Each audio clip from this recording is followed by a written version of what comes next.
मला कुशलच्या बाबतीतली एक गोष्ट ती फार गोड वाटते. मी मगाशी जसं म्हटलं की सुनयना आणि कुशल हे एकमेकांचे मित्र आहेत.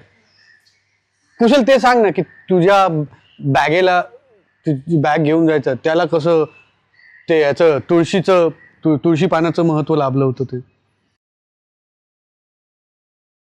ते सतत कसे पैसे साप असं व्हायचं की मी बऱ्या परिस्थितीतला होतो, पण माझे बाबा आजारी पडले आणि वर्षभर आजारी होते माझे बाबा. आणि आम्ही वोखाटची स्पेशल रूममधनं आम्ही सुरुवात केली होती पप्पा ॲडमिट असताना. ते KMच्या जनरल वॉर्डपर्यंतचा आमचा प्रवास झाला आणि शेवटी काहीच होऊ शकत नाही असं म्हणून डॉक्टरांनी सोडलं. त्या दरम्यान त्यांचे LIC पॉलिसीचे काही हप्ते पण चुकले, कारण त्यामधल्या एजंटमुळे त्यामुळे जो परतावा मिळायला हवा तोही मिळाला नाही. बाबा गेले आणि परिस्थिती फार डबघाईची आली. आणि सुनयना माझी बायको ही त्या दरम्यान माझ्या आयुष्यात आली होती. मी तिला घरी घेऊन गेलो. चाळीत राहायचो मी अत्यंत. तुम्ही झोपडपट्टी वजा चाळ म्हणा. ते घर दाखवलं, माझी माणसं दाखवली आणि माझी ॲक्च्युअल परिस्थिती दाखवली की हे बघ, ह्या घरात तुला राहायचं आहे, ही माणसं आहेत आणि असं आयुष्य काढू शकणार असशील तर सोबत थांब, नाही तर नको थांबूस, कारण माझ्याबरोबर फरफटच आहे आयुष्यभर तुझी, तर तू ठरव, पण ती पोरगी माझ्यासोबत राहील. असं व्हायचं की बाबा परम हॉस्पिटलला इथे ठाण्यात ॲडमिट होते माझीवड्याला, तर तिथून स्टेशन जवळजवळ 5 किलोमीटर आहे. आणि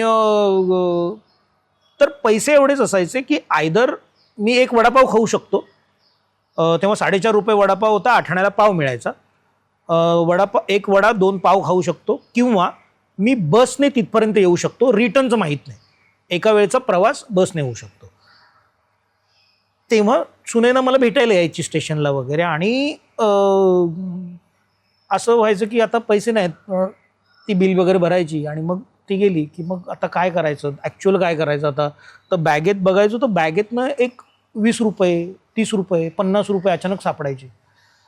तर मला अरे यार, मला अक्कल नाही, मी विसरलो माझ्याकडे पैसे आहेत. मग मी बसने पण जाऊ शकत होतो आणि मी वडापाव पण खाऊ शकत होतो. The happiest moment of life. खूप वर्षांनी मला सुनयनाने सांगितलं की जेव्हा आमचं एक भांडण झालं होतं, की मी म्हटलं की थांबूयात आपण आत्ता या क्षणी. तू काय केलंस, मी करतोय माझं प्रयत्न, माझ्याकडनं नाही होतंय, तुझं काय नखरे आहेत, हे आपण थांबूयात. तेव्हा ती मला म्हणाली की खूप वर्षांनी मला हे कळलं. ती म्हणाली की ते तुला जे अचानक पैसे सापडायचे ना, ते मी ठेवायचे. मी होते कायम तुझ्यासोबत. तेव्हा पण मी त्या सगळ्या प्रवासात तुझ्यासोबत आहे. आणि मी तिचे ऋण आयुष्यभर फेडूच शकत नाही. मला घर नाही म्हणून मला इतकं हिणवलं गेलं आयुष्यात, इतकं हिणवलं गेलं मित्रांकडून पण, की मी माझं डोंबिवलीतलं पहिलं घर विकत घेतलं ते तिची पॉलिसी मोडून. तिची इन्व्हेस्टमेंट होती, ती जे काही 2-4 हजार रुपये, कारण मी कमवायचोच मुळात 700-800 रुपये महिना, माझी काही कमाईच नव्हती. तिने म्हणजे माझी इतकी साथ दिली ना, एक बायकोपेक्षा सुद्धा मित्र म्हणून तिने मला जी पहिली सोबत दिली, ती आजही बायकोपेक्षा मित्र म्हणून माझ्या इतक्या जवळ आहे. ती कुठल्याही परिस्थितीत माझ्यासोबत आहे, कुठल्याही. आणि हसत, काय दादा इतके वर्ष तुम्ही बघताय, हसत. हो कायम हसरी असते ती, कायम हसरी असते. तो अजिबात तुला सांगू का, त्याने एक आम्हाला त्रासही झालेला आहे, आता बोलायला काय हरकत नाही. तिच्यामुळे ना याचं हे असं झालेलं आहे, कारण ना ह्याच्या कुठल्याही घाणेरड्या विनोदावर पण तेच बोल ना, तू गॅप पडू देत नाही ते हसण्यात. तू माहिती आज तिला इथे का घेऊन आलाय. आता हा तो काही बोलला नाहीये, विजय सांगतो तरी ती हसते. ते बघा एकच मिनिट इकडे दाखव रे, दाखव कॅमेरा तिला दाखव जरा. बघा, पण बस दोघी बघा, दोघी आमच्या कशा बसल्या. आज ती आली आहे, त्याचं कारण असं आहे की आज माझा वाढदिवस आहे आणि मी प्रमोशन करत फिरतोय. आजचा दिवस माझ्या बरोबर काढायचा म्हणून ती फिरते. आता केक आई शपथ. एक केक आहे, केक घरात आहे, केक आहे असेल बघ. त्या दिवशी आणला होता ना परवा, गुरुवारी रात्री आणला गुरुवारी रात्री आणला होता, त्याचा तो तुकडा शिल्लक असेल. बुधवारी रात्री अगं तो बनी येतो ना छोटासा टोस्ट, हे कुठला बर्थडे हा यार? अरे आज तुकडा तर तुकडा, चला केक आहे, हे काय कमी आहे? बारीक तर बारीक ना, कापडाची बदलो. अरे पण हा एवढा बुरशी झाडून सेल्फ राहिली. ऑब्सेस्ड माणूस आहे, स्वतःच बर्थडे आहे म्हणून सांगितलं त्याने. अरे ते बियर आम्हाला सांगायला चान्सच नाही दिला. पण ती माझ्या त्याच्यासाठी सोबत आहे की आजचा दिवस मला तुझ्या बरोबर बट राहू दिस इज सो स्वीट. आणि हे तो तिने उष्टा केलेला नको हा? हे काय फालतूगिरी आहे नाही यार? नाही उष्टा केला नको. हे ही काय फालतूगिरी आहे यार? अरे थोडं खराब नाही झालंय. नाही खराब झालं नसेल. बुधवारचं आहे. हा मग बुधवारी आणलेला कशाला खराब होतोय? Wow chocolate. नाही हा उष्टा नाहीये, हा माझ्यासाठी स्पेशल आणलेला केक आहे. मला असं वाटतं की मैथिली तुमच्या पॉडकास्टवर बर्थडे सेलिब्रेट झाला नसेलच. नाही है ना? कधीच नाही. नाही ह्याच्यावर राहू दे, पडलं तर खराब नको राहू दे. चलो बार बार दिन ये आए, बार बार दिल ये गाए, तू जियो हजारों साल, ये मेरी है आरज़ू. मामाच्या गावाला जाऊया, मामाच्या गावाला जाऊया, मामाच्या गावाला जाऊया. कुशा तुम्ही आणि बाबा आणि विजू. आणि मी हा तू पण आणि तू पण. ए यार थँक्यू. आज स्पेशल वाढदिवस आहे माझा हा. Happy birthday darling. आणि वाढदिवस असतानाही हा माणूस इथे आपल्यासोबत गप्पा मारायला बसलाय. पण मी माझ्यावरती प्रेम करणाऱ्या महाराष्ट्रातल्या सगळ्या प्रेक्षकांना बड्डे गिफ्ट मागणार आहे निर्लज्जासारखं. प्लीज माझा हा सिनेमा बघा, हेच माझ्यासाठी birthday आपला. gift असेल. माझा बघितलं सेल्फ ऑब्सेस्ड. होय आपला, हे आमचं होतं काय माझं झालं तुझं. असं होतं. बरं इंस्टाग्राम हँडल आमचे बाय द वे तुम्हाला सांगतो की आम्हीच हँडल करतो, आमची कुठली टीम वगैरे नाही. आमचं जे पर्सनल आहे, सो लोक आम्हाला थेट सांगू शकतात हा, काय वाटलं काय नाही. इव्हन तुझा पॉडकास्ट आवडला का नाही थेट आम्हाला सांगा, मी हिला सांगतो बरोबर. नाही शिव्या घालायला येतातच की आमच्या कमेंट बॉक्सवर. हो काही ते वाव. त्या काही विकृत लोकांना आपण माफ हे हिला नाही दिलं, हे सॉरी यार, हिचा पाड. तिचा चेहरा दाखवतो त्याला भरवलं.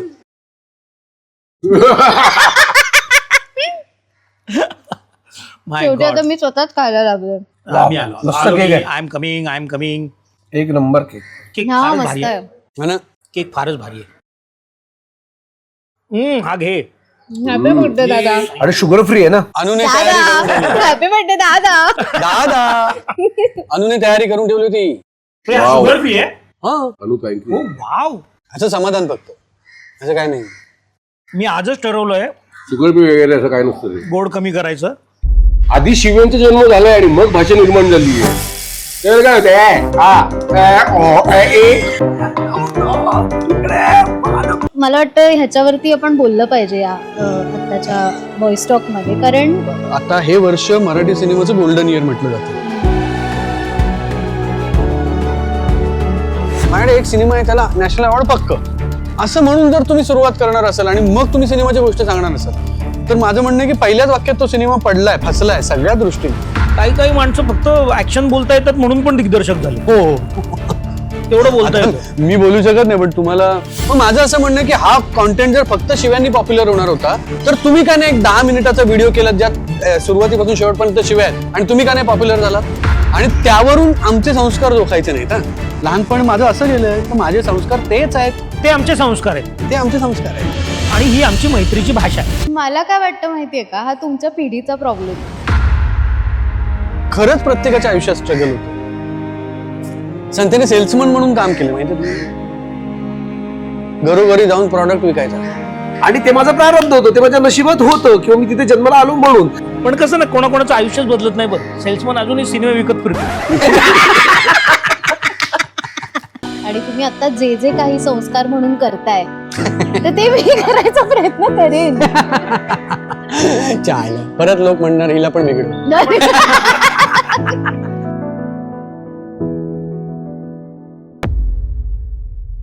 कोणाचा कोणता चकणा आवडताय?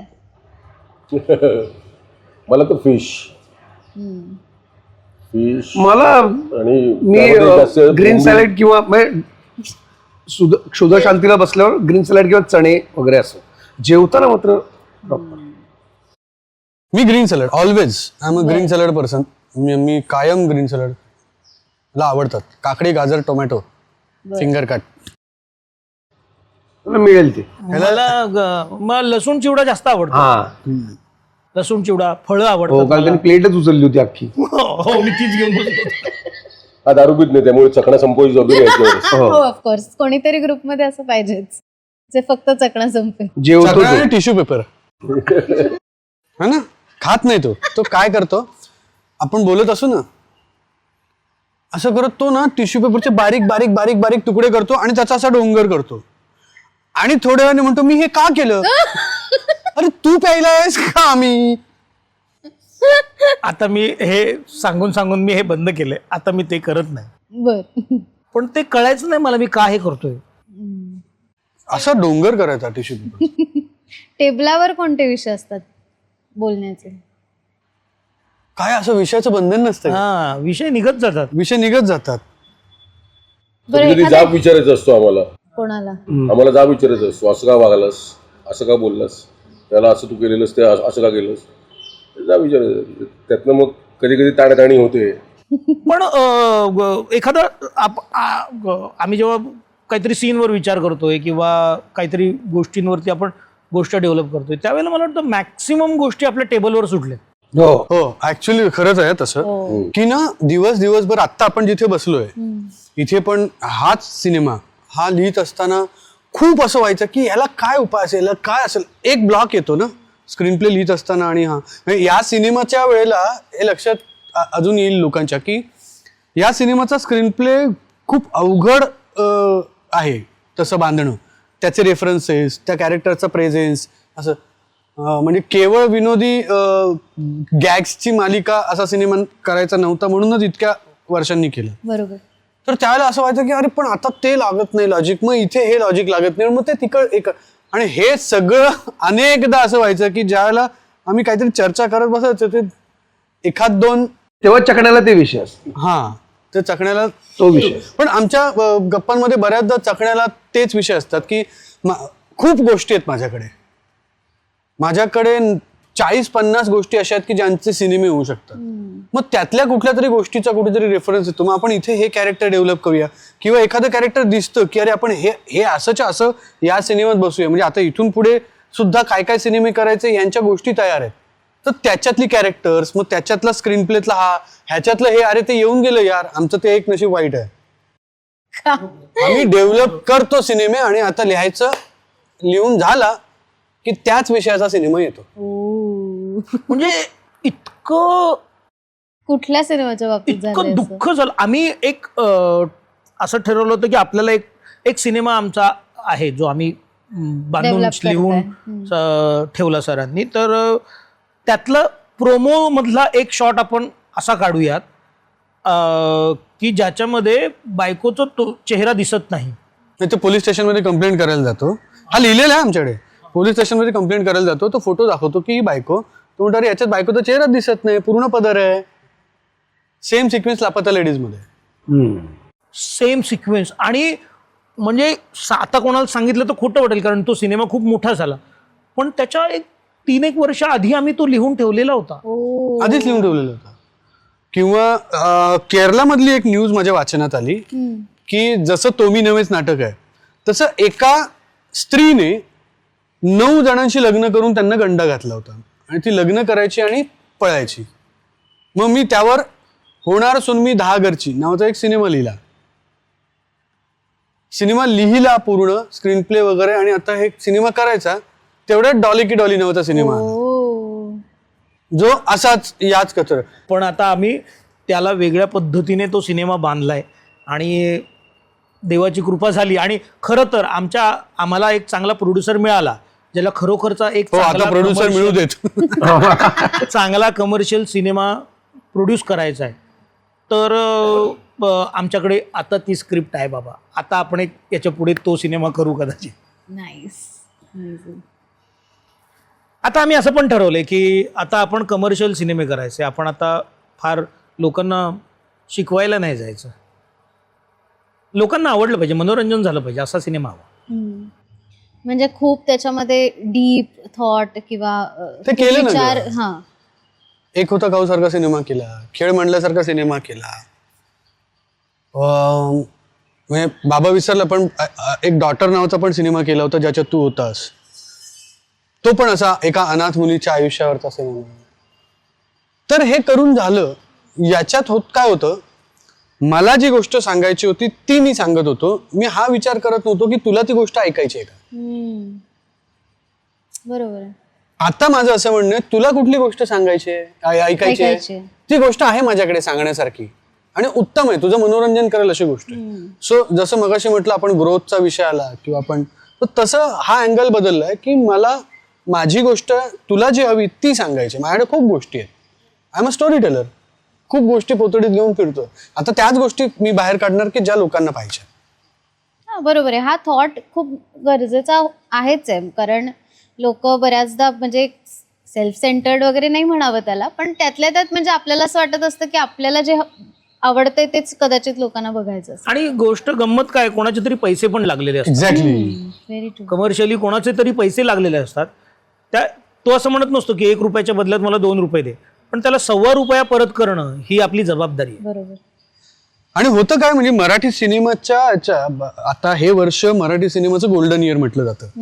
क्रांतिज्योतीपासून जे सुरू झालंय, राजा शिवाजी म्हणा किंवा दशावतार, देऊळ बंधू, दशावतार, सगळे सिनेमे, तुंबाडची मंजुळा, तुंबाडची मंजुळा, आत्तापर्यंत सगळे सिनेमे चांगले चालले की ज्यांनी अभिमानास्पद कामगिरी केली असं म्हणा. सुपर अदरवाईज काय होत होतं, दोन घ्या ना. सुपर डुपर, घबाडकुंड, हे दोन घ्या. हे सुद्धा दशकोटी. आता थांबायचं नाही कोण. हो भाई, आता थांब. बॉक्स ऑफिस वरती चाललेले सिनेमे. पण त्याच्या आधी काय होत होतं, अनेकदा मी सबसिडी कमिटीवर पण आहे, बर. रादर होतो, मी राजीनामा दिला होता. तर मी त्यामुळे वर्षभरातले जवळपास 200 सिनेमे तरी पाहावे लागायचे आम्हाला. तर त्या 200 मधल्या 150 सिनेमा मेकर्सना नॅशनल अवॉर्ड मिळवण्यासाठी सिनेमा करायचा असायचा. सगळ्या गोष्टी तशाच, म्हणजे कुठल्या तरी व्यथेला मार्केट करण्याचा प्रयत्न. मी परफेक्ट शब्द वापरतो. त्यांना मार्केट करायची होती व्यथा. मग ती शोषितांची असो, ती कुठल्या दलितांची असो, ती गरिबीची असो, त्यांना सतत ती व्यथा मार्केट करायची होती. आणि ते इतके सिनेमा असायचे की बरं, त्या सिनेमा मेकरचं ते कळत होतं की निर्मात्याकडे जाऊन तो माझ्याकडे एक सिनेमा आहे त्याला नॅशनल अवॉर्ड पक्क, असं म्हणून जर तुम्ही सुरुवात करणार असाल आणि मग तुम्ही सिनेमाची गोष्ट सांगणार असाल, तर माझं म्हणणं आहे की पहिल्याच वाक्यात तो सिनेमा पडलाय, फसलाय सगळ्या दृष्टीने. ना तो नॅशनल अवॉर्डसाठी आणि ना तर तो सिनेमा लोकांसाठी आहे. तो सिनेमा फक्त त्या दिग्दर्शकाच्या इच्छेसाठी आहे. त्याला दाखवायचं होतं की बघ मी किती भारी आहे. तर त्यामुळे तशा लोकांनी थोडंसं नुकसान केलं होतं. आता थांबायचं नाही. आता आपण जो विषय केला की किती सुंदर विषय, किती छान मांडला. म्हणजे त्याने त्या सफाई कर्मचाऱ्यांच्या आयुष्याचं कुठेही त्यांच्या व्यथांचं मार्केटिंग नाही केलं. त्यांनी एक ऍस्पिरेशनल स्टोरी पुढे आणली. तर आणि ती लोकांनी केली की ऍक्सेप्ट. लोकांना असं नाही वाटत लोकांना, पण लोकांना तेही दाखवा रे की जे खरं आहे. आणि त्या अशांना प्रोड्युसर मिळाले पण पाहिजे. शिवराज खूप काम करून आलाय. त्याची पहिली फिल्म असली तरी पण खूप काम करून आलाय. काही माणसं फक्त ऍक्शन बोलता येतात म्हणून पण दिग्दर्शक झाले. हो, तेवढं बोलता येतं. मी बोलू शकत नाही, पण तुम्हाला अनुभव असेल अशा लोकांचा. हो, म्हणजे काय, आमच्या घराचे हप्ते कशावर चाललेत. नाही, पण हे असं कधी वाटत नाही का की एखादी म्हणजे नॅशनल अवॉर्ड विनिंग फिल्म्स ह्या कायमच सामाजिक संदेश संदेश देणाऱ्या किंवा त्याच्या पॅरामीटर्स वरती अवलंबलेल्या असतात किंवा त्याच्या साधारण हे असतात. तर एखाद्या फार्सिकल सिनेमाला किंवा एखाद्या अशा म्हणजे कधी मिळालंय का किंवा असं कधी मिळू शकतं का, असं वाटतं का? सिनेमा सोड, आम्ही एकांकिका करत असल्यापासूनचा अनुभव आहे. टवाळा आवडे विनोद या एका वाक्याखाली विनोदी एखादं साहित्यकृती, कलाकृती किंवा चित्रकृती यांना कायम अवेरलं जातं. त्याच्याकडे मी माझी जाणून बुजून दुर्लक्ष केलं जातं. मी कायम सांगतो, मी टार्गेट केलं जातं. अशाही सिनेमे केलेले, इफीला सिलेक्शन आहे, सगळं आहे. पण मला कायम असं वाटतं की त्यापेक्षा अवघड आहे चांगला विनोदी सिनेमा करणं. खूप अवघड आहे. आणि आत्ताच्या दिवसात तर इतकं अवघड आहे, तुम्ही प्रत्येक रीलच्या मागे दुसरं रील विनोदी बघता. तुमच्याकडे हास्य जत्रा आणि यांच्या चलावदे सारखे इतके कार्यक्रम आहेत ज्यांनी सगळी कॅरेक्टर, सगळे विनोद, सगळं करून झालेलं आहे. तर त्यावेळेला विनोद करणं किती अवघड आहे ग. आणि रडवणं खूप सोपं आहे. मी कधीही चॅलेंज लावू शकतो. तुम्ही मला कुठलीही 2 कॅरेक्टर्स द्या, मी त्याच्यावरचा एक सीन तुम्हाला आत्ता इथे लिहून दाखवतो, मी डिरेक्ट करून दाखवतो. तो पाहताना तुम्ही रडणार म्हणजे रडणार, ह्याची मला खात्री आहे, माझ्या लिखाणावर खात्री आहे. पण मी हसवण्यासाठी मात्र मी या खात्रीने बोलू शकत नाही. मी सांगेन थांबा जरा, मला वेळ द्या, मला विचार करू देत, मला ते पेरू देत, त्याच्यातले लॉजिक्स आत आणू देत, की हा विनोद हा का बोलेल, हा का करेल. जसं तू म्हणालीस दादा हे याचं कॅरेक्टर आहे ना, ते हा नाही म्हणत. बरोबर. हा पंच याच्याकडे चांगला दिसेल का की तो येऊन दरवाजा उघडून मला दादा म्हणतोय. सो त्या प्रत्येक कॅरेक्टरची जातकुळी ओळखून तसा आपल्याला तो विनोद आहे. हे खूप अवघड काम आहे. 11 ड्राफ्ट झाले या सिनेमाचे. आणि तू म्हणलीस तो चांगला मुद्दा आहे की कुठल्याच अवॉर्ड्स मध्ये, म्हणजे आत्ता मुक्काम पोस्ट बोंबिलवाडीला मिळाला नॅशनल अवॉर्ड मराठी सिनेमाचं, पण जनरली तू ज्या वेळेला हे जे काही सोहळे होतात त्या सोहळ्यांमध्ये विनोदी सिनेमाला नामांकनच मिळत नाही. बाकी तर मिळणं पारितोषिक वगैरे पुढचं ठीक आहे, बरोबर. पण नामांकन सुद्धा मिळत नाही. कारण ते हे सोपं आहे. म्हणजे ते उथळ या कॅटेगरीमध्येच धरलं जातं. वेळात तसं नसतं ते. हा, कारण आज आपल्याला किंमत कळते ना की जेव्हा कोविडच्या काळात हास्यजत्रा भरपूर चालत होतं तेव्हा लोकांना ऍक्च्युली मेंटल स्ट्रेस बस्टर होतं ते, नाही म्हटलं तरी. तर मग हेच आपण का नाही ध्येय ठेवत की निखळ विनोद किंवा निखळ आनंदासाठी लोक फिल्म बघणं ही खूप मोठी क्रेडिटेबल गोष्ट आहे. आत्ता पुण्यात आम्ही प्रमोशन करत होतो आपण त्या अब्दुल कलाम, तर तिथे एक कपल आलं, भेटलं, आणि त्यातली जी महिला होती ती आली आणि ती म्हणाली मला तुमचे खूप आभार मानायचे, तुमच्या स्ट्रगलर चालाने आमचं आयुष्य बदललं. म्हटलं स्ट्रगलर चालाने कोणाचं आयुष्य कसं बदलू शकतं. आणि तिचा नवरा तिच्या बाजूला उभा होता. ती म्हणाली माझा नवरा काही कारणाने इतका डिप्रेशन अटॅकमध्ये गेला होता की सतत मला भीती वाटायची की याचं काहीतरी होईल. आणि मग मी ह्याला सुरुवात केली की नाही आता आपण उभं राहूया. आणि मग आम्ही दोघं मिळून, त्याला काय आवडतं तर त्याला स्ट्रगलर साला, मग आम्ही दोघं मिळून स्ट्रगलर सालाच्या एपिसोडची पारायणं करू लागलो. आणि हसता हसता हसता एक दिवस मला माझा नवरा मिळाला परत. आणि म्हणून मी आत्ता तुम्हाला भेटायला माझ्या नवऱ्यासोबत आले. आणि त्याचा नवरा म्हणाला की हो तुमच्यामुळे आज मी आहे. आणि हे काय आहे म्हणजे आपण सतत पेपर, ज्याला कालच आमचा मुद्दा आला तो म्हणाला मी पेपर वाचणं सोडलं, म्हणजे वर्तमानपत्र. का तर सतत तेच आहे, खून, बलात्कार, मारामाऱ्या, राजकारण, वृत्ती, युद्ध, ह्याच्या पलीकडे काहीच नाही. म्हणजे आपल्या आयुष्यात ऑलरेडी डिप्रेशन आहे, ते अजून डिप्रेशन कशाला वाढवून घ्या, म्हणून त्याने वर्तमानपत्र घरची बंद केली. तर अशा काळात हेच तर आहे ना की जे तुम्हाला एक रेमेडी, आपण ज्याला औषध म्हणतो तुमच्या मानसिकतेवर. तर माझं असं म्हणणं की हा सिनेमा करत असताना पण आम्ही जिथे जिथे जातो तिथे लोकांना आवाहन करतो की कशासाठी बघा, तुमच्यासाठी. तुम्हाला जर असं वाटतंय की मला हे नकोय काही, आता मला 2 तास निखळ आनंद पाहिजे, निखळ करमणूक पाहिजे, विनोद पाहिजे, मला माझ्या मित्रांची मैत्रिणींची आठवण पाहिजे, तर हा सिनेमा पहा. आम्ही टॅगलाईन पण अशीच दिली आहे की आता पिकनिक थिएटरात तुम्ही पिकनिकला आल्यासारखे या, मज्जा करायला या, तुम्हाला मजा मिळेल या सिनेमात.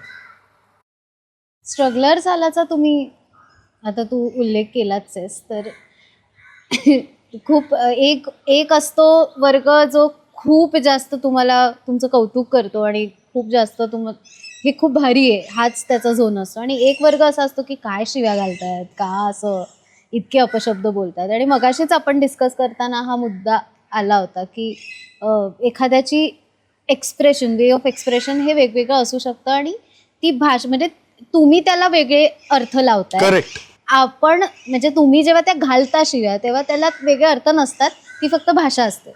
सो मला वाटतं ह्याच्यावरती आपण बोललं पाहिजे या आत्ताच्या बॉईज टॉकमध्ये, कारण ही भाषा आहे, ही भाषा सगळे वापरतायत, फक्त दुसरा कोणीतरी एखादा वापरताना दिसला तर लगेचच ते आपल्याला Correct. खटकतं, राईट. आणि त्याच्यावर टॉक करण्याची काही गरजच नाहीये, मी तो म्हणतो. कारण असा माणूसच नाहीये की ज्याने शिवी घातलेली नाहीये. त्याने मनातल्या मनात तरी शिवी घातली असतील ना, भले जरी त्याला नाही समोर त्याची हिंमत नसेल झाली, पण मनातल्या मनात तर नक्कीच शिव्या घातल्या जाणार, आपल्यापेक्षा शेलके शिव्या घातले असतील. त्यामुळे असा माणूस आहे पृथ्वी तलावर नाही की ज्याने शिवी नाही घातली. उगा शिव्यांवरनं उगाच हा डोंगर उभा करू नका. ही भाषा आहे आणि मित्रांची भाषा अशीच असते. मित्र ह्याच भाषेत एकमेकांशी बोलतात. युनिव्हर्सल भाषा आहे. कुठलेही मित्र जाऊन काय रे दोस्ता, आज काय रे ब्रेकफास्ट केलास रे कड्या सख्या माझ्या, हा माझ्या गुणी बाळा, असं नाही बोलत तू. आम्ही ज्या भाषेत बोलतो त्याच भाषेत बोलतात. ऑब्व्हियसली. आणि खरं सांगायचं ना तर आपली जी मूळ भाषा आहे, मूळ, मग आता हे प्रमाण भाषा काय आहे आणि गावठी भाषा काय आहे आणि अशुद्ध भाषा काय आहे, हा वादच वेगळा ठेवूया. पण जी मूळ भाषा आहे त्यात शिव्या अंतर्भूत आहेतच. अरे अंतर्भूत, आधी शिव्यांचा जन्म झालाय आणि मग भाषा निर्माण झाली आहे. आधी माणूस आधी मानव होता. जेव्हा भाषाच अस्तित्वात नव्हती तेव्हा हातवडे शिवी करायचं ना तो. तुला मस्त मिळालं रील साठी. तू समोरच्याला एवढं माझं करायचं. वाचन नाहीये की त्यावेळेला जेव्हा भाषा नव्हती अस्तित्वात, मी तर नव्हतो तेव्हा. मी नव्हतो. अरे त्यावेळी सुपरहिट आहे हीच भाषा reel. होती. त्यावेळेला काय होतं, हीच होती भाषा. त्यामुळे माझं म्हणणं आहे आणि हे खरं सत्य आहे. माझ्या पंढरपूर बघितलं होतं. त्याला जोडून मग ती भाषा जन्माला आली. शिव्यांना जोडून. नाही, अनेक लोक बोलतात, तू म्हणालीस तसं खरं आहे की शिव्या देतात. पण माझं असं म्हणणं आहे की हा कॉन्टेंट जर फक्त शिव्यांनी पॉप्युलर होणार होता तर तुम्ही का नाही एक 10 मिनिटाचा व्हिडिओ केला ज्यात सुरुवातीपासून शेवटपर्यंत शिव्या आहेत आणि तुम्ही का नाही पॉप्युलर झालात? शक्य आहे ना, तुम्ही पण करून दाखवा. मग जर फक्त शिव्यांनी झालेले नाही स्ट्रगलेट झाला, सॉरी, त्याचे प्रत्येक एपिसोड आम्ही चर्चा करायचो, मी कुशल बसायचो, ती गोष्ट काय असेल त्याला त्यात story कोण असेल, आहे, त्याला अर्थ गोष्ट आहे. आणि लिहिलेले एपिसोड्स आहेत. असं नाही की आम्ही बसलो आणि काहीतरी लिहिलेले एपिसोड्स आहेत. त्यामुळे तसं ते जे म्हणतात ते कदाचित आपण काय मी नाही त्यातले कडीला वातलीतला भाग आहे तो, असं माझं म्हणणं आहे. आणि त्यावरून आमचे संस्कार जोखायचे नाहीत. की हे संस्कार नसलेली मुलं आहेत. व्हॉइस टॉकच्या एपिसोडला आपण बाबाच्या तोंडी आलेली शिवी म्यूट करावी लागते ना, तिथे मला असं वाटतं की आपण हरतोय, कारण ते त्याचं नॅचरल एक्सप्रेशन होतं ना. बरोबर. संस्कार याच्यावरून जखू ना. संस्कार काय करणार मग? आम्ही सगळेच होळी कुठे साजरी करतो माहितीये तुम्हाला? आमच्या इथे मागेच विशेष मुलांची शाळा आहे, जिद्द नावाची. त्या विशेष मुलांसोबत आम्ही आमची होळी साजरी करतो. हे संस्कार आहेत आमचे. आमच्याकडे ठाण्यात एक सिग्नलला मुलांनी भीक मागू नये, त्यांनी शिक्षण करावं म्हणून एक कंटेनर उचलून आणून त्या कंटेनरमध्ये सिग्नल शाळा सुरू केली. त्यात आमच्या सगळ्यांचं कॉन्ट्रीब्युशन आहे. हे आमचे संस्कार आहेत. कोल्हापूरला फ्लड आलं होतं तेव्हा आम्ही सगळे कलाकारांनी मिळून जवळ 2 आठवडे आम्ही लोकांकडून म्हणजे आव्हान करून मागवलं होतं अन्न धान्य 6 कपडे ट्रक पाठवले इथून. हा संतोष स्वतः घेऊन गेला होता ते ट्रक. 6 ट्रक इथून पाठवले होते. आम्ही टिटवाळ्याला गणपती मंदिरात कधी जात नाही, पण मंदिराच्या समोर एक आश्रम आहे, तिथे आम्ही राख्या बांधून घेतो. 39 मुली आहेत. तर त्यामुळे शिव्यांवरून संस्कार जोखणं जरा लांब ठेवा, हे ज्यांना कोणाला असं वाटतं. नाही, आणि इतर महाराष्ट्र जो आहे ना तो आमच्यावर प्रेम पण करतो. म्हणजे आम्ही शिव्या वगैरे देत असलो तरी तुला सांगू का की आता जो कोकणातला पूर येऊन गेला, कालचं सांग पत्रकारांच्या ह्याच्यात. कालची गोष्ट आहे बघा, पत्रकारांची एक त्यांचं संमेलन होतं, गेट टुगेदर होतं. पावसाळी पिकनिक होती. कॅमेरामॅन होते, पत्रकार होते आणि मोठमोठे पत्रकार होते. असं काही नाही की लोकल, असे खूप महाराष्ट्रातले पत्रकार होते, खूप लोक होते. त्यातला एक पत्रकार हा बाबाच्या बराच वेळ मागे लागलेला, मला शिवी दे बाबा, मला शिवी दे. आणि बाबाचा सर हे सगळे कॅमेरे चालू आहेत, तुम्ही पत्रकार लोक ज्येष्ठ आहात, काही वरिष्ठ पत्रकार आहेत वयाने पण, आणि त्यांच्या समोर मी कसं तुला शिवी दे, बाबा शिवी दे. अर्धा तास बाबा काहीही बोलला की माझा सिनेमा येतोय, बाबा शिवी दे. बाबा प्रमोशन करतो पण त्याचं तेच चाललं. शेवटी एकदाची बाबाने शिवी दिली आणि त्याचा शमन झालं त्याचं एकदाच, आणि मग तो गप्प बसला. कुठली शिवी? कुठली शिवी होती? आता बीट नाही करणार. त्याला बोललो अरे शुट्टू. इथून सुरुवात झाली होती. आणि मग सांगता जी झाली ती न सांगता येणारी आहे. पण मी म्हणत होतो की पण महाराष्ट्रातल्या लोकांचं आमच्यावर प्रेम पण इतकं आहे ना. हो. जेव्हा कोकणात पूरग्रस्त परिस्थिती निर्माण झाली होती तेव्हा आम्ही आमच्याकडनं काही गोष्टी करत होतो. बरं, ह्या सगळ्यात अंकुश चौधरीचं नाव न विसरता येणार आहे का, कारण कुठल्याही पद्धतीची मदत हवी आहे हे कळता क्षणी जो पहिला माणूस उभा राहतो तो अंकुश चौधरी इंडस्ट्रीत इंडस्ट्रीत. आणि कुणालाही तो ओळखीचा असो नसो त्याला जर कळलं की ह्याला हा प्रॉब्लेम आहे आणि सेकंड थॉट नाही की खरंच आहे का काय, तुम्ही म्हणताय ना म्हणजे त्याला प्रॉब्लेम आहे, हे माझ्याकडनंची ही मदत, असा पहिला माणूस. तर कोकणात जेव्हा पूर आला होता ना तेव्हा आम्हीच स्ट्रगलर्स आल्याच्या टीमने लोकांना असं आवाहन केलं होतं की 10 रुपये 20 रुपये 5 रुपये आपण नाही चॉकलेट नेतो घरात, तर एक दिवस मुलांसाठी चॉकलेट नको नेऊया. आणि एक नंबर दिला होता आम्ही की त्याच्यावरती तुम्ही ते 10-20 रुपये टाका, जेणेकरून ती पण मदत, कारण लोकांना मदत करायची असते त्यांच्याकडे पण तेवढे पैसे नसतात, लाज वाटत असते की मी कसं मदत करू. तर 10 रुपये 50 रुपये असे 100 रुपये असे जमा होत होत 3 लाख रुपये जमा झाले. 3 लाख रुपये. आणि दिवस रात्र आमच्या फॅमिली सहित आमच्या बायका मुलं ते सुद्धा की ते हे सेपरेशन करूया, हे बांधून ठेवूया, हे लिहून ठेवूया, ही सगळी कामं करायला दिवस रात्र काम करत. तर ते आमचे संस्कार आहेत, ते आमचे संस्कार आहेत आणि ही आमची मैत्रीची भाषा आहे. हे दोन्ही गोष्टी वेगवेगळ्या आहेत. दिखाव्याचे संस्कार आम्ही कधी बाळगलेले पण नाहीत आणि बाळगणारही नाही. आज ठाण्यात कुठलाही कलाकार जेव्हा राहायला येतो ना तो मला फोन करतो की मला माहिती आहे की काही लागलं तर तू आहेसच. मग ते मुलांच्या ऍडमिशन पासून ते कुठल्याही गोष्टीपासून. तर हे आमचे संस्कार आहेत आणि आमची भाषा आहे ग. काय करू आता आम्ही नाही, ज्या परिस्थितीत वाढलोय ना जगलोय. संस्कार कुठल्या वयात होतात तुमच्या, लहान वयात, बालवयात, जे काय तुम्ही सो कॉल्ड संस्कार, हा लालबाग मध्ये वाढलाय. मला त्याचे काय झालं संस्कार? हिला माहिती आहे सगळं. त्याला संस्कार अजून लिहिता येत नाही, त्याच्या हात मला कॉन्फिडन्स आहे तो संस्कार लिहितो. तर ते तसंच होणार. मी जसं मगाशी उल्लेख झाला, मी इथे ज्याला हे घर आईला दाखवायला घेऊन आलो त्याला आईला हाताला धरून इथे वर आणलं आणि आईला मागचं अंगण दाखवलं. आईला अंगण दाखवलं, म्हटलं आई हे जे अंगण आहे ना यात आपल्या 3 खोल्या त्यावेळेच्या बसल्या होत्या. आम्ही 120 स्क्वेअर फूट मध्ये राहत होतो आणि आता खालचं अंगण 360 स्क्वेअर फूटचं आहे. आई म्हटलं 3 खोल्या बसल्या असत्या ग. तर आई त्याला हा मग ते शेजारी पण इथे राहिले असते का. म्हटलं ग आता ते आपलं अंगण आहे. तर तेच त्या तिथे राहत असताना माझ्या बाजूच्या घरात एक बेवडा आपल्या बायकोला मारतोय. तो मारत असताना काय वापरत असणार शब्द, साधे शब्द तर वापरत नसेल मारत असताना. तो पूर्णपणे शिव्या देत होता. ती वाचण्यासाठी म्हणून आमच्या घरात यायची आणि आमच्याकडे लपून बसायची. तो आमच्या दरवाजावर ज्यावेळेला तो त्याच्या हातातल्या बांबूने किंवा लाथांनी आमचा दरवाजा हात, तो काय भाषेत बोलत असेल. लहानपण माझं असं गेलंय तर माझे संस्कार तेच आहेत. मी हे शब्द ऐकलेत आणि मला हे नॉर्मल भाषेतले शब्द वाटतात, त्यामुळे आम्ही अशा भाषा बोलतो. काय करायचं. आमच्याकडे तर जाहीर सभा व्हायची संध्याकाळी 7 वाजता.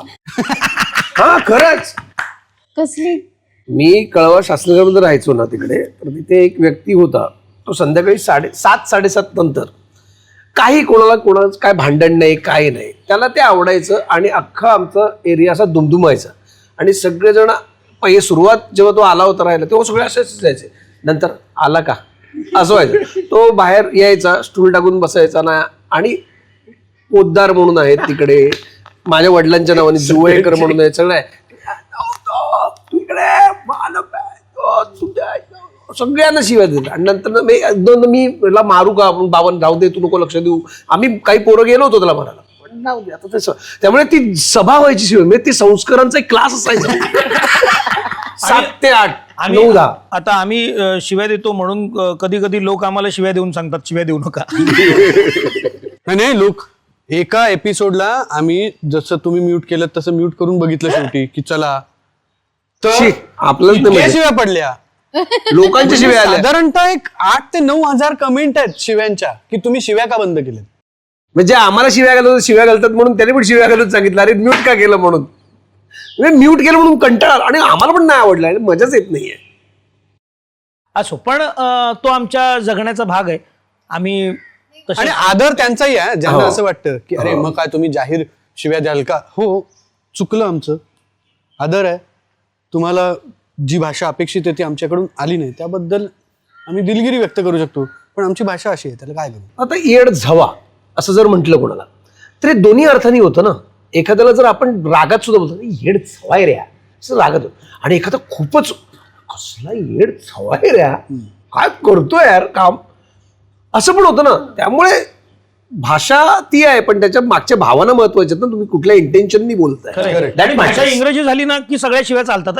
हो तुम्ही म्हणजे सगळ्या शिवाय चालतात. सगळ्या इंग्रजी सिनेमांमध्ये इतक्या तुम्ही सिनेमे सांगा कुठले, सगळ्या तुम्हाला शिवाय त्या चालतात. त्यावेळेला मात्र तुम्ही हा त्यांना मधलं बोट वर केलेलं चालतं, पण आम्ही असं वाकडं करतो ते नाही चालत. आणि उभं चालतं, आम्ही असं केलं तर नाही चालत. हे आपल्या मातीतलं आहे. तुम्ही बाहेर आहात आमच्या बाबतीत, मग याला काय अर्थ आहे. मी अरे फक बोललं तर प्रॉब्लेम नाही, पण झक बोललं तर प्रॉब्लेम आहे. हो बघ आता झक मारली हे बोललं तर प्रॉब्लेम आहे. काय सांगू तुला. मला काय वाटतं माहितीये का, हा तुमच्या पिढीचा प्रॉब्लेम आहे असं मला वाटतं. म्हणजे As in what? हे जे कॅन्सल कल्चर आहे ना, आता नाही म्हणजे जेनझीज आर वे मोर की ते काहीतरी, म्हणजे तुम्ही काही केलं तरी त्यांची ऍक्सेप्ट करण्याची एक वृत्ती हो, ते घेऊन आहे. चांगलं जातात. असेल तर ते दे आर सॉर्टेड. कारण काय माहितीये ना, तुम्ही त्या खोट्या संस्काराचा बुरखा फेकून दिलेला आहे. फेकून दिलेलं करेक्ट. Exactly. आणि मुळात मला हे आपण जे संस्कार अरे संस्कार म्हणजे काय आहे. संस्कार म्हणजे इंडिव्हिज्युअलिस्टिक गोष्टच नाहीये ती. तुम्ही दुसऱ्याला त्रास न देणं ह्याला संस्कार म्हणतात. मानवता ते उबुंटूतलं जे आहे संस्कार. ना, माणसाने माणसाशी माणसासमोर वागणे, याच्यात correct शिवायचा आहे. संबंध इतकं कुठे सुंदर येतो? हेच संस्काराचा अर्थ आहे.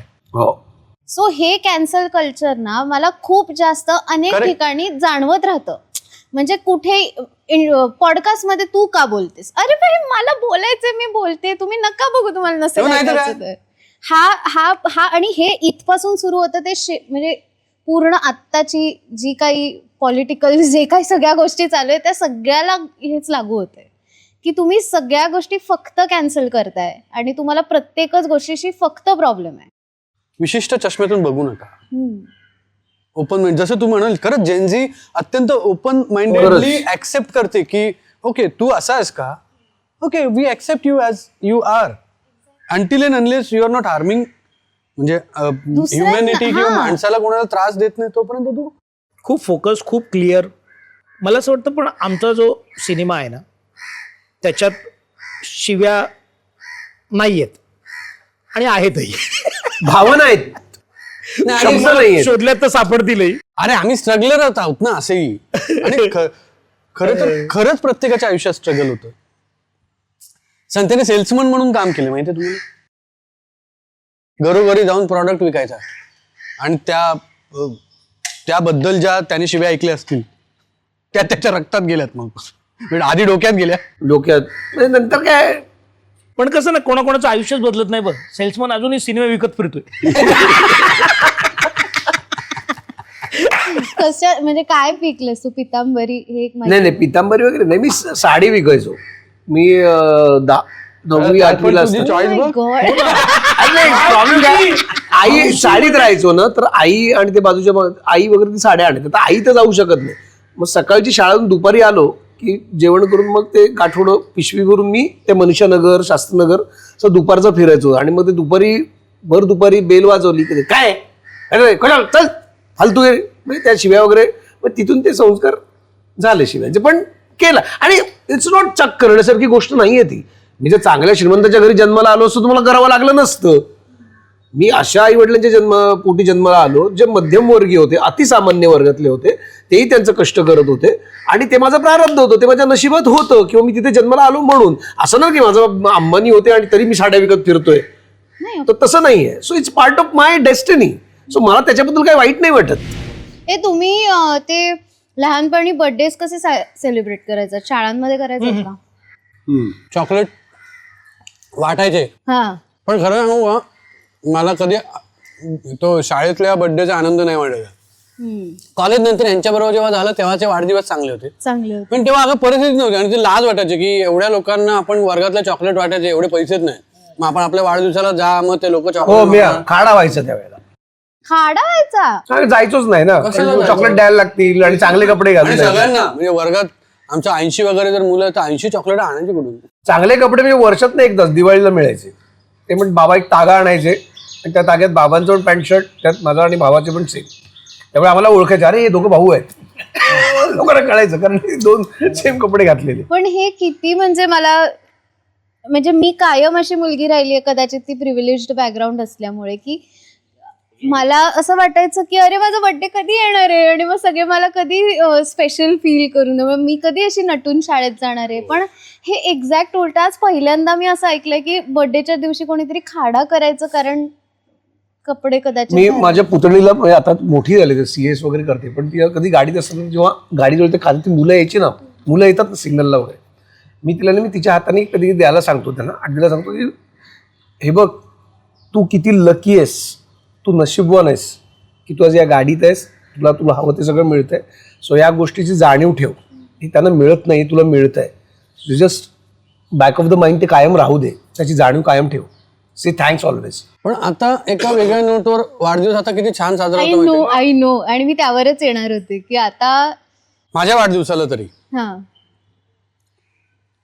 आम्ही कुठेतरी एका अशा शांत ठिकाणी, ती जबाबदारी संतोषची असते की कुठेतरी छान असं, आणि तिथे आजूबाजूला आम्हाला ओळखणारं कोणी नको, आम्हाला आमचा टाइम पाहिजे. आणि त्यावेळेत आम्ही जातो, आम्ही खूप गप्पा मारतो, खूप मज्जा करतो, खूप शांत बसतो, गाणी गातो, झऱ्याकडे बघत शांत बसलोय, आम्ही काहीच बोलत नाही, आम्ही चौघं नुसते त्या कळणाऱ्या झऱ्याकडे बघत बसलोय, असा एक बराच वेळ जातो, असं सगळं करतो मनासारखं. आणि तो वाढदिवस असतो. सो मला असं वाटतं की ईश्वराने ते केलं की ते सगळं उट्ट भरून काढायला आता मला हे सगळं देतोय. किती भारी, किती भारी. आणि मला वाटतं की तुमच्यामध्ये ही, म्हणजे कदाचित तुमची आधीची परिस्थिती किंवा तुम्ही स्ट्रगलर्स आल्यावरती व्हिडिओज बनवता, पण तुमचं ॲक्च्युली स्ट्रगल आहे जे लोकांपर्यंत खरं म्हणजे पोचायला हवं. तर त्या स्ट्रगलमधून तुमच्यामध्ये ही आत्ता जी जाणीव आली आहे ती सगळ्यात बेस्ट गोष्ट आहे जगातली, कारण ती जाणीवच लोकांमध्ये उरली नाही आहे आता. आणि ती तुम्ही घेऊन फिरताय, तुम्ही कोणाला तरी मदत करताय, तुम्ही कोणाबद्दल तरी माणुसकीच्या भावनेने सगळ्यांकडे बघताय, हे खूप मोठं आहे. कुठच्याही पैशापेक्षा, गाडी बंगल्या घोड्यापेक्षा सगळ्यापेक्षा मोठं आहे. आणि मला नाही वाटत की हे म्हणजे हे कमवणं आहे ॲक्च्युली, आणि ते तुमच्याकडे आहे ऑलरेडी, त्यामुळे तुम्ही खूप भारी आहात चौघही असं मला वाटतं. आणि मी कायम इन्स्पिरेशन म्हणून बघीन तुमच्याकडे, आणि तुम्ही आता जे जे काही संस्कार म्हणून करताय तर ते मी करायचा प्रयत्न करेन. चालेल, परत लोक म्हणणार हिला पण बिघडवलं. नाही, पण मी शिव्या पण घालीनच म्हणजे. नाही, मला हे बघ, माझं परत त्यात पण म्हणणं आहे, don't be pretentious. Of course. If you feel like तरच घाल. तरच. जर तुला उगाचच नको. मला फक्त कूल राहायचंय म्हणून शिव्या घालण्यात काही पॉईंट नाही. म्हणजे आता कसं आमच्यात पण कदाचित बाबा जितक्या शिव्या घालतो एका वाक्यात तेवढ्या आम्ही नाही घालत, पण ते त्याचं आहे. त्यामुळे त्यानेही प्रिटेंड करू नये की मी कमी शिव्या देईन, आणि आम्ही प्रिटेंड करू नये की बाबासारखे आम्ही जास्तीत जास्त शिव्या देऊ. बरोबर. It is not about how much, how many, it is about do you feel like.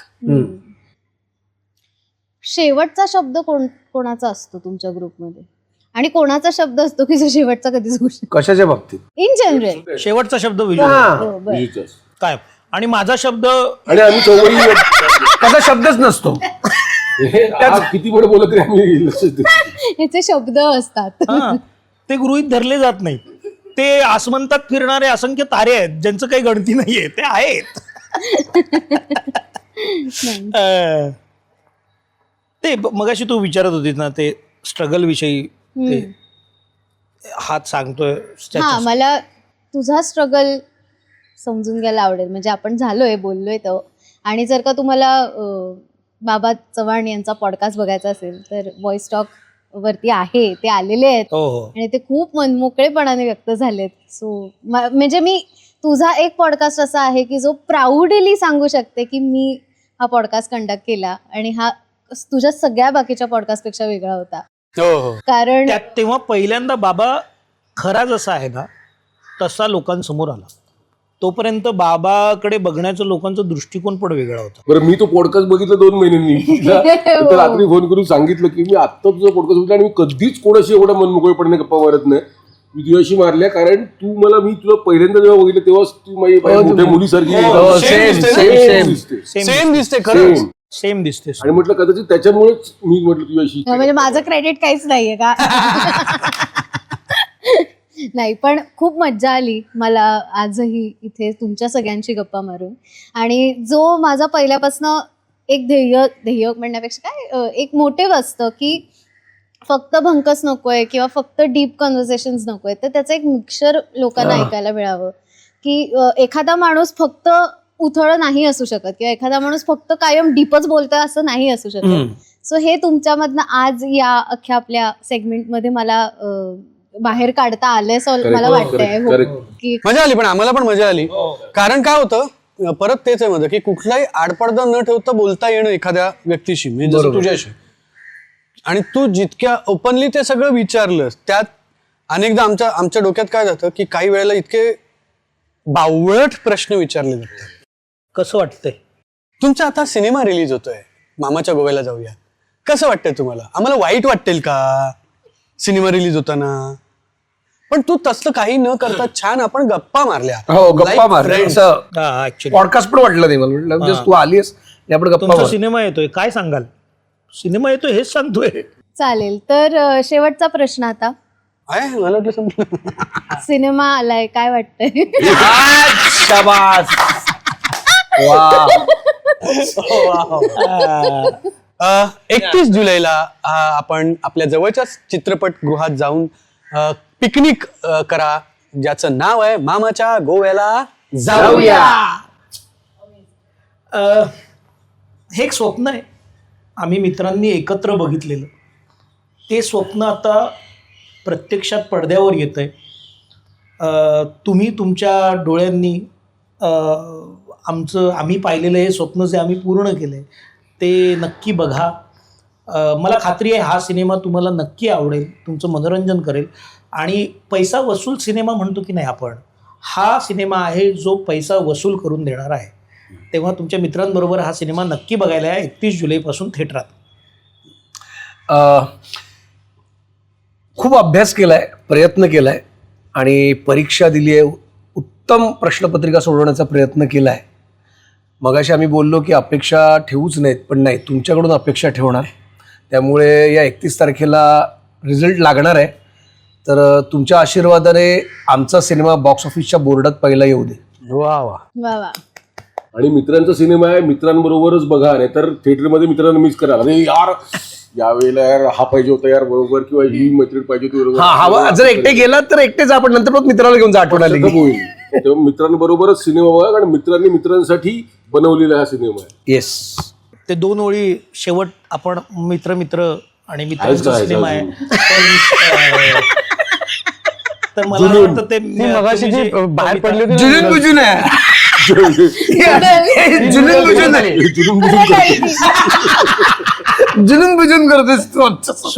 सुकून जुनून वगैरे नाही, पण विजुदाला मला सांगायचं की त्यांनी एक कविता लिहिली होती. त्या कवितेचं अवधूत दादाने गाणं केलं. सुंदर. आणि मला असं वाटतं की त्याच्यात शेवटच्या ज्या 2 ओळी आहेत त्या तुम्ही गुणगुणाव्यात आणि आपण थांबावं इथे. कधी कधी वाटतं हे नसते आयुष्यात तर काय झालं असतं. कधी कधी वाटतं हे नसते आयुष्यात तर काय झालं असतं. कधी कधी वाटतं हे नसते आयुष्यात तर काय झालं असतं. लाईफ असतं बोरिंग, गप्पा असत्या पाणचट, कोणासोबत केलं असतं हार्ट टू हार्ट शेअरिंग. हे सोबत आहेत म्हणून स्ट्रगल चाललंय मजेत. हे सोबत आहेत म्हणून स्ट्रगल चाललंय मजेत. माझ्या ह्या नालायक मित्रांसारखे तुमच्याही आयुष्यात पाहिजेत. वा. तेरी जीत मेरी जीत तेरी हार मेरी हार. काय देवा कसे तू मित्र दिलेस यार. काय देवा कसे तू मित्र दिलेस. सुपर्ब.